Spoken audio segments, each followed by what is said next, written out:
Hi అండి. Welcome to Lata రసం. ఈరోజు చాలా సింపుల్‌గా, ఈజీగా ఫిష్ ఫ్రై ఎలా చేసుకోవాలో చూసేద్దామండి. కొత్తగా ట్రై చేసేవాళ్ళు గానీ, ఇదే ప్రాసెస్‌లో చేశారంటే చాలా ఈజీగా చేసేసుకోవచ్చు. వీడియో స్కిప్ చేయకుండా చూడండి. సూపర్‌గా ఉంటుంది వీడియో. ప్రాసెస్ చూసేద్దామా మరి? చేపలండి ఇలా పీసెస్‌గా కట్ చేపించుకోవాలి. పెద్ద చేపలైతే చాలా బావుంటుంది.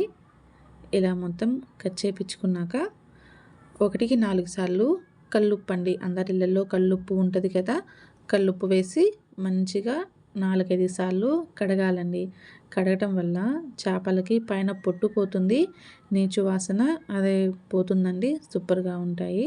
ఇలా కడుగుకున్నాక ఉప్పు అండి ముక్కలకి సరిపడా సాల్ట్ వేసుకోవాలి. నేనైతే ఇక్కడ 1.5 స్పూను వేస్తున్నాను.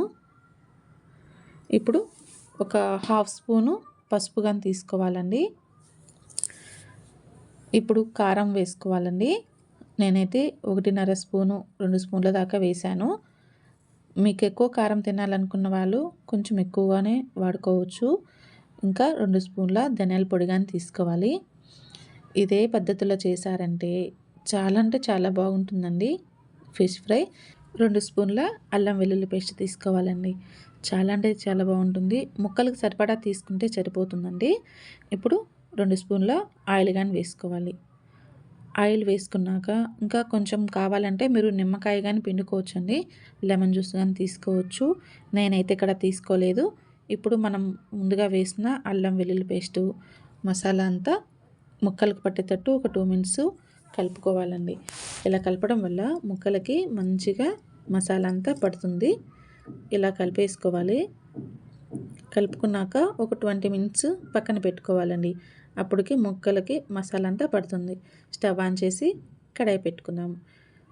కడాయి వేడయ్యాక ఒక గరిట నూనె వేసుకోవాలండి. ఎక్కువ నూనె వేసుకోవద్దండి. కొంచెం వేసుకుంటేనే సరిపోతుంది. స్టవ్ మీడియంలో పెట్టుకొని ఫ్రై చేసుకోవాలండి. అప్పుడే మనకు ఫిష్ అనేది మంచిగా ఫ్రై అవుతుంది.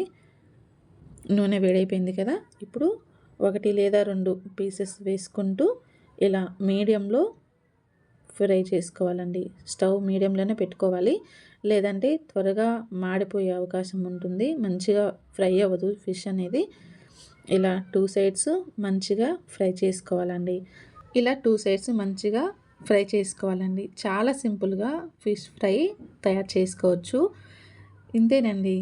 ఫిష్ ఫ్రై అయితే రెడీ అయిపోయింది. ఇప్పుడు స్టెయినర్‌లోకి తీసుకుందామండి. నూనె ఉంటుంది కదా! స్టెయినర్‌లో పెట్టుకోవటం వల్ల ఆయిల్ మొత్తం పోతుందండి. చాలా సింపుల్‌గా తయారు చేసుకున్నాం కదా! మీరైతే ఖచ్చితంగా ట్రై చేయండి. లైక్ చేయండి, షేర్ చేయండి. ఇలాంటి మరిన్ని వంటల కోసం సబ్స్క్రైబ్ చేసుకోండి. Thank you.